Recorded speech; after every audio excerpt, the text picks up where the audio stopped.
women of Gilead are separated into 3 different categories, each with a specific role. The Marthas are in charge of cleaning, cooking, and doing housework. The highest class of women are the wives, who raise the children. The handmaids are the most crucial to this dystopian society, for they are in charge of giving birth to children. Handmaids are prized for their fertility and are placed in households to help couples conceive. Handmaids always wear red. The story is presented through the point of view of a handmaid named Elfred, which actually means that she belongs to Fred. Elfred is part of the first generation of Gilead women, which means that she lived during and actually remembers the pre-Gilead times. Her memories often flash back to her life with her husband, her daughter, her feisty best friend Moira, and her extremely feminist mother. She relives many memories, including the ones that she loved before she lost them and was forced to become a handmaid in a red center. When Elfred is assigned to the commander's house, her life settles into a boring, restrictive routine. She struggles with the confined, oppressed life that the women of Gilead face. They are not allowed to read, walk alone, and can rarely stray from lines of pre-described dialogue. Any independent activities actually arouse suspicion from those that are around them.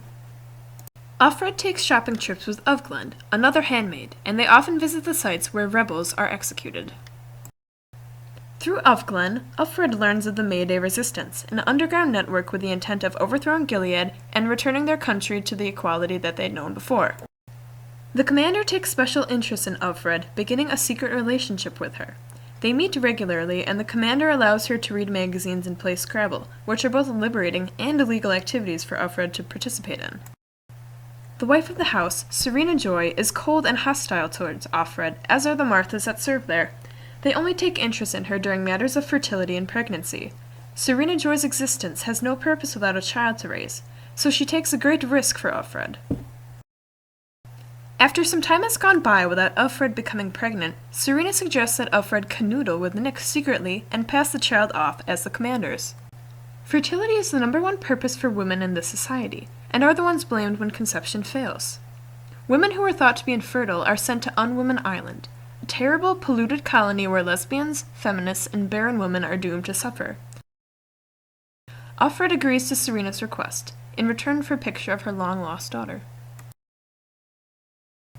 The same night that Elfred is to meet with Nick, the commander secretly takes her out to a club called Jezebel's, where the commanders mingle with prostitutes.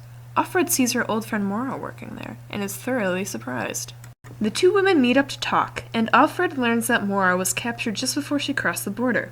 She chose life in Jezebel's over being sent to the colonies, or Unwoman Island, where most political prisoners and dangerous people were also sent. After that night at Jezebel's, Elfred says she never sees Moira again.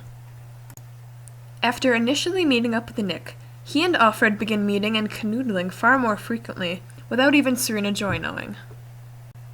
Elfred feels comfortable with Nick, and even tells him her real name, the one that she had before the time of Gilead and before the time of handmaids. One day, all the handmaids take part in a group execution of a supposed rapist, supervised by the government. Ovglend strikes the first blow. Later, she tells Elfred that the so-called rapist was a member of the May Day, and that she hit him to put him out of his misery.